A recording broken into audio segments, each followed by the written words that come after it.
মার মজার রেসিপি বানিয়ে আজ 2 প্লেট ভাত খেলাম আলহামদুলিল্লাহ। আসসালামু আলাইকুম, নিয়ে আসছি নতুন একটা ভিডিও। আমি অসুস্থতা থাকার কারণে আমি তেমন অ্যাক্টিভ না পেজে, আশা করি সবাই সাপোর্ট করবা। তো প্রথমে চিকেনটা আর সসেস ছিল ফ্রিজে একটা, তো আমি ওটা সিদ্ধ করে নিয়েছি।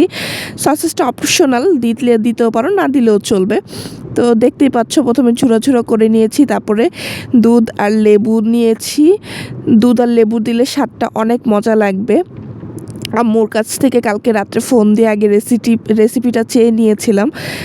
তো আম্মু এভাবে বললো, তা আমি ওভাবেই ট্রাই করলাম, যেহেতু আমি দেখি নাই চোখে। তো দেখতেই পাচ্ছ এটা ভালো করে মিক্স করে নিয়েছি।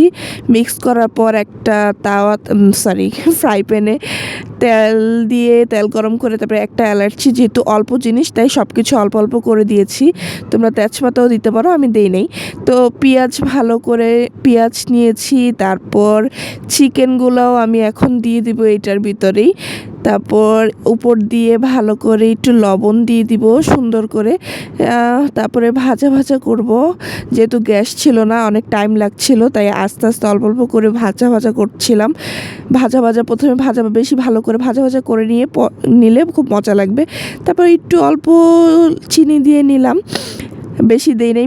মিষ্টি হলে আমার হাজব্যান্ড খেতে পারবে না, তার আবার মিষ্টি জিনিস এত পছন্দ না এই ঝাল খাবারে। তো আমি আমার মতো করে করতেছি। তারপর দেখো হালকা হালকা করে ভাজা হচ্ছে।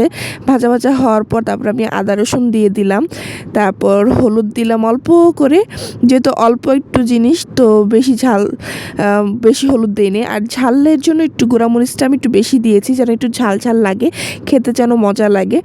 তারপর ধনিয়াও দিয়েছিলাম, জিরাও দিয়েছিলাম। ওগুলো অপশনাল, দিতেও পারো, না দিলেও চলবে।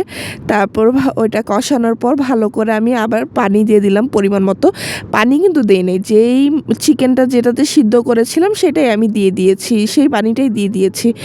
তো সুন্দর করে দেওয়ার পর দেখো এখন পানিটা কমে আসতেছে। উপর দিয়ে আমি গরম মশলা দিয়ে দিলাম। দেখতেই পাচ্ছ গরম মশলা দেওয়ার পর তারপরে ভালো করে পানিটা শুকানো হয়ে গেছে দেখো। তারপর ভাজা করব।